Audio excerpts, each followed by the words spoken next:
Alors voilà, ici on va se retrouver pour une petite vidéo très rapide pour résoudre ensemble l'exercice qui avait été présenté au cours sur le moteur Stirling.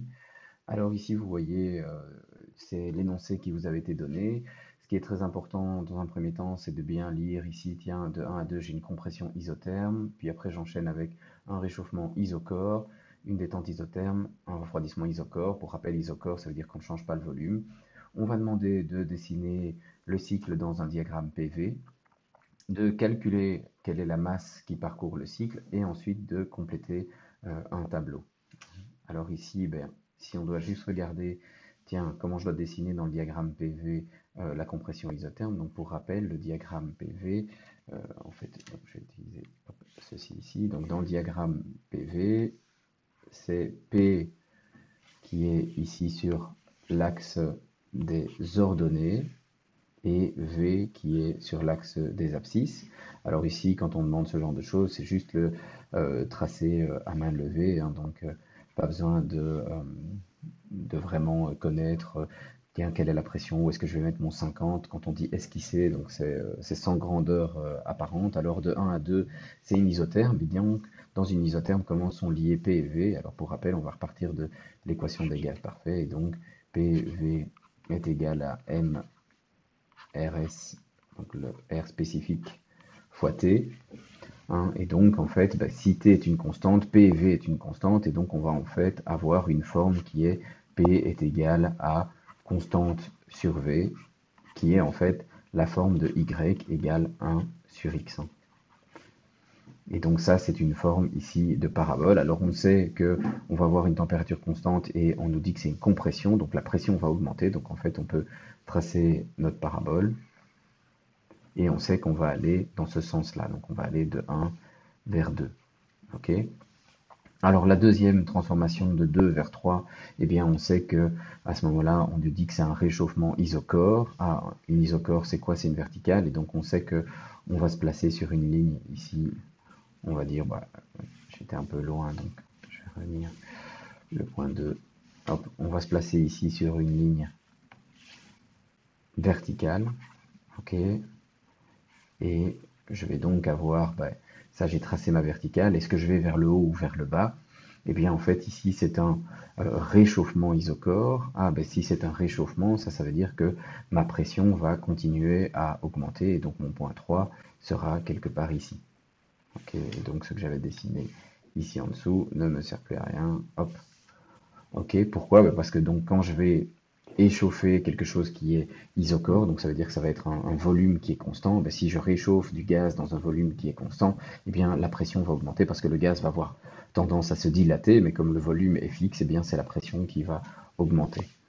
Alors après, ben, pour le 3 à 4, c'est la détente isotherme, donc ça va avoir la même forme, et donc je vais avoir quelque chose en fait qui ressemble à ceci.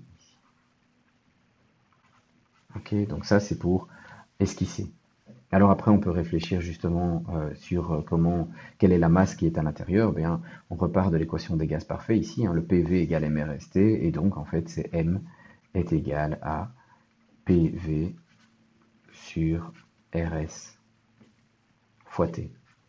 Hein, et donc on va avoir, ben, P c'est 50 fois 10 exposant 5. Attention, parce que ici c'est donné en barres, il faut toujours tout remettre dans les unités du système international, et pour la pression c'est le pascal.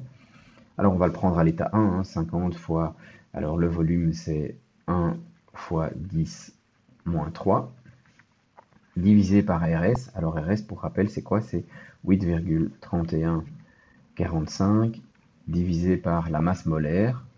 Et la masse molaire ici on nous dit qu'elle vaut 28 grammes par mole, donc c'est 0,028 kg par mole.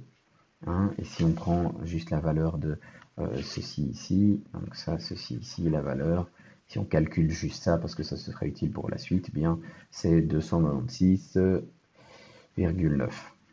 Ok, et donc RS fois T, et le T ici, eh bien il vaut 350. Si vous rentrez tout ça dans votre calculatrice, ce que vous devez obtenir, c'est 0,048.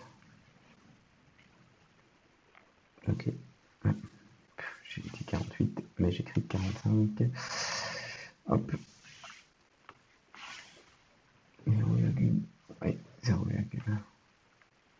48. Alors pourquoi est-ce que, eh bien, ici, on va avoir 1 mètre cube de gaz, d'habitude, bien, si vous prenez 1 mètre cube d'air, ben, 1 mètre cube d'air, ça va être environ 1 kg. Donc, est-ce que c'est logique d'avoir ici seulement 50 grammes? Ben, en fait, ici, on n'a pas 1 mètre cube d'air, mais on a un millième de mètre cube, donc c'est-à-dire 1 litre. Et 1 litre de gaz, ben, du coup, c'est environ 1 gramme.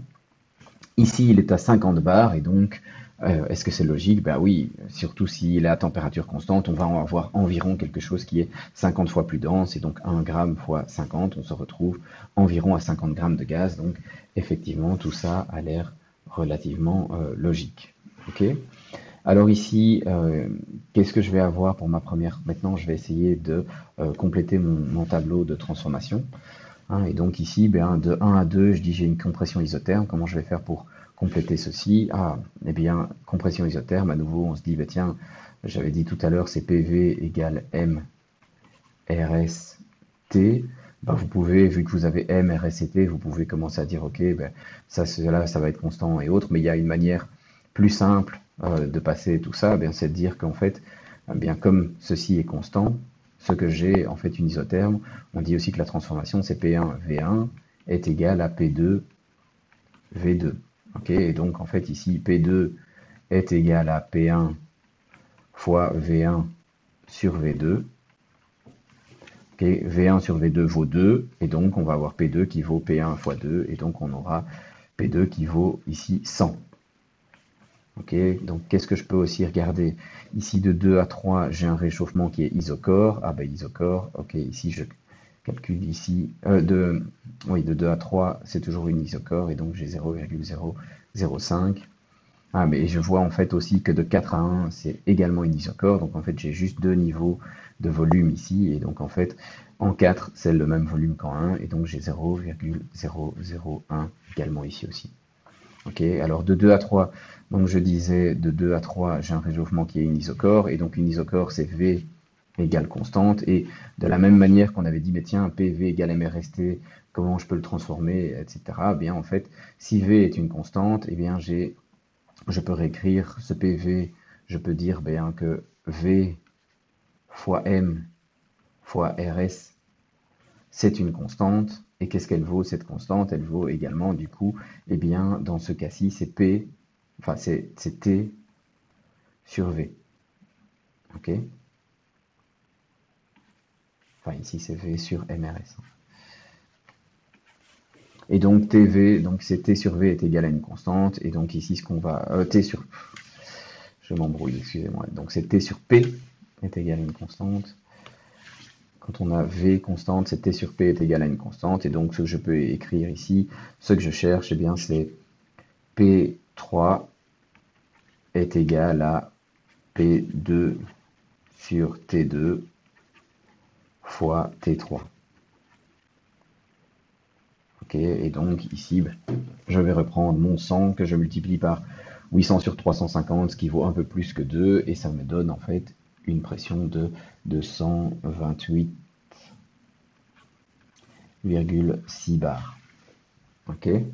Alors à nouveau ici de 3 à 4 c'est la même chose que tout à l'heure, c'est non plus une compression isotherme mais une détente isotherme, et donc je vais utiliser la même formule que celle-ci ici, hein, donc partir sur le principe que P est égal à P fois le rapport des volumes, et ici bien ce qui se passe c'est que j'ai mon rapport des volumes ici, ce n'est plus 1 demi mais c'est 2, hein, donc tout à l'heure ce que j'avais ici c'est je multipliais par 2, et donc ici je vais avoir l'inverse, je multiplie par 1 demi, et donc je vais avoir ici 228 divisé par 2, et je vais donc avoir 114,3 bars. Voilà, donc là j'ai complété mon tableau pour tous les états, donc les grandeurs d'état qui sont liées par la loi des gaz parfaits. On me demande également de compléter pour le U ici. Alors il faut se rappeler que pour un gaz parfait, U, il dépend en fait uniquement de T. Et donc ici, lors de l'isotherme, eh bien, si T ne varie pas, mon U non plus. Hein, sinon, s'il varie, eh bien c'est quoi? C'est U ici, ça va être égal à M fois CV fois delta T. Ok. Et donc ici, ce U qui vaut M fois CV fois delta T, bah, il me manque juste, tiens, que vaut CV, parce qu'il n'est pas donné dans l'énoncé. Et pour rappel, on a que CP moins CV égale à RS, et CP sur CV égale 1,4. Et donc, en fait, CP égale 1,4 CV. Si je réinjecte ceci dans l'équation au-dessus, eh bien, j'ai donc 1,4 CV moins CV qui est égal à RS. Et j'ai donc quoi? Eh bien, il me reste que 0,4 CV est égal à RS, ce qui me fait que CV est égal à RS sur 0,4, ce qui me donne 742. Et ça, ce sont des joules par kilo Kelvin. Ok, et donc en utilisant ce M que j'ai trouvé tout à l'heure qui valait environ 50 grammes fois CV qui vaut environ 742 fois le delta T qui vaut 450, eh bien je vais trouver une grandeur ici qui vaut 16 071 joules. L'autre grandeur ici, bah à nouveau, je n'ai pas de delta T entre 3 et 4, et donc ici, je vais réécrire 16 071.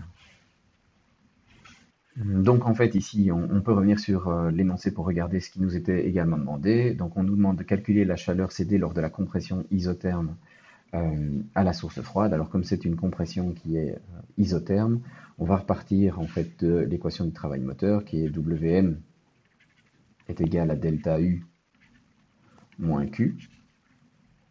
Ah mais ici le delta U on sait qu'il vaut 0 et donc on vient d'obtenir que Q est égal à quoi? Est égal à moins Wm. Et donc ça veut dire que, si vous vous souvenez, eh bien, pour que j'ai une compression isotherme, normalement dans une compression, eh bien, le gaz va chauffer, mais si je veux avoir une compression isotherme, je suis obligé d'évacuer toute la chaleur que je vais donner au gaz par le travail, ok? Donc je suis obligé d'évacuer tout ce qui est transformé, et donc effectivement, si je veux une isotherme, bien, le flux de chaleur vers l'extérieur, ce sera parfaitement égal au travail que je vais recevoir. Okay, et donc ce que je vais devoir calculer, eh bien, c'est moins Wm. Alors Wm, c'est moins donc le travail moteur qui est moins l'intégrale de PDV plus Wf.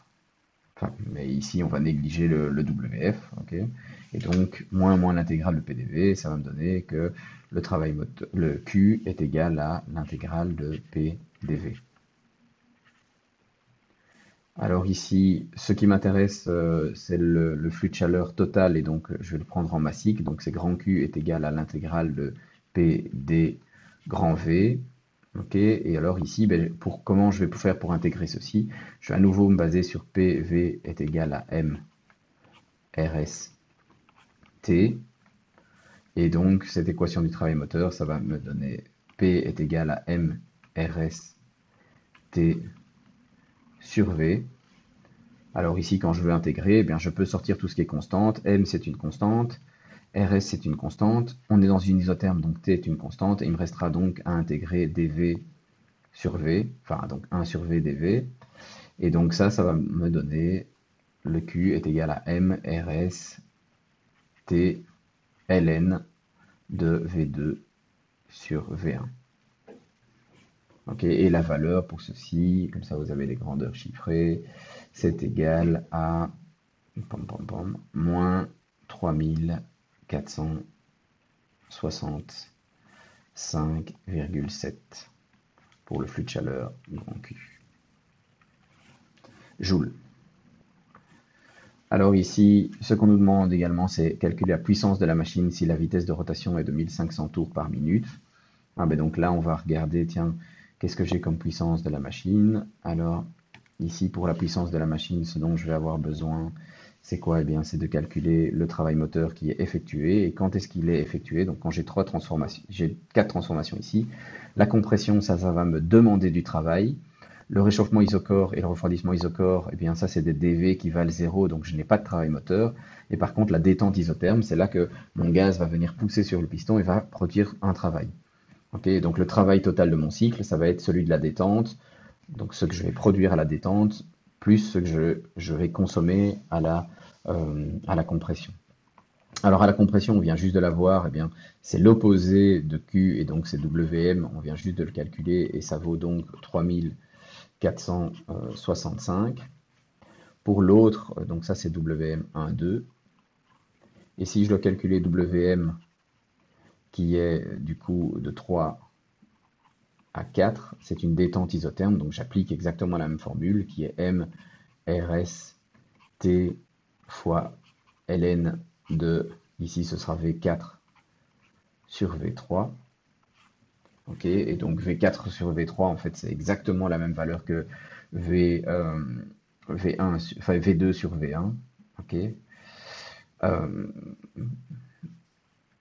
mais comme, enfin, là, ici, l'équation est juste, la fraction est juste inversée, donc ce sera la même chose, mais avec un logarithme qui sera du coup négatif.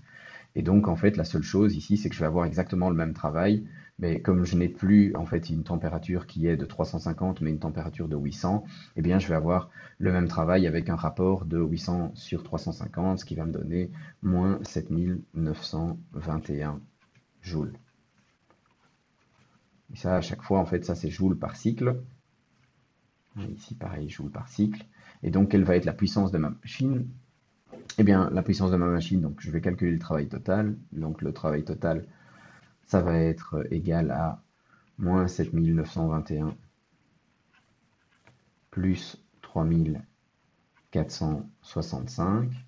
Ok, et pour avoir la puissance, P tot, alors le total sera négatif parce que, à nouveau, ici on est dans le cas où c'est le fluide qui cède de l'énergie, et donc il cède de l'énergie, il produit le travail, et donc c'est négatif. Si je veux une puissance, on ne donne jamais une puissance en négative, et donc je vais prendre la valeur absolue du travail total, que je vais multiplier par le nombre de cycles que je fais par minute, c'est-à-dire 1500, et ça c'est comme c'est par minute, moi je vais devoir le ramener par seconde pour avoir la puissance, et donc je fais fois 1500 sur 60, et ça me donne en fait 111 kilowatts. Ok, là on va avoir également quoi ce qu'on va également avoir ici, c'est, on nous demande, la dernière chose, c'est le rendement. Et le rendement de l'installation, ben, c'est égal au travail total divisé par le flux de chaleur amené. Et le seul endroit où on amène un flux de chaleur, c'est quand on fait le réchauffement isochore. Et donc, c'est Q de 2 à 3. Et ça, ben, dans ce réchauffement isochore, ben, ce qu'on va avoir, c'est W égale delta U moins Q. Ok, et donc en fait, comme ici, on va avoir quelque chose où, vu que c'est isochore, on n'a pas de WM, ben Q égale à delta U. Et donc, si vous vous souvenez, le Q égale delta U, c'était égal à 16 000. Environ, 16 000. Et donc ici, on va avoir quelque chose au-dessus qui est de l'ordre de 4 000 sur 16 000, et ça nous donnera, en valeur finale, un rendement de 0,277, c'est-à-dire 27,7%. Et voilà, on a résolu l'entièreté de l'exercice. Donc comme je vous l'ai dit, le but de cette vidéo, c'était surtout d'avoir quelque chose de rapide pour vous montrer que l'exercice n'était pas ultra compliqué, mais n'hésitez pas. Le but, c'est de, une fois que vous avez les formules, quand je dis qu'il n'est pas compliqué, je ne veux pas dire qu'il est simple et que vous devez savoir le faire très très facilement, hein, mais je veux dire que je suis sûr que vous avez les capacités pour utiliser les formules adéquates pour résoudre ce genre d'exercice. Voilà, si vous avez des questions, comme d'habitude, n'hésitez pas à me les poser.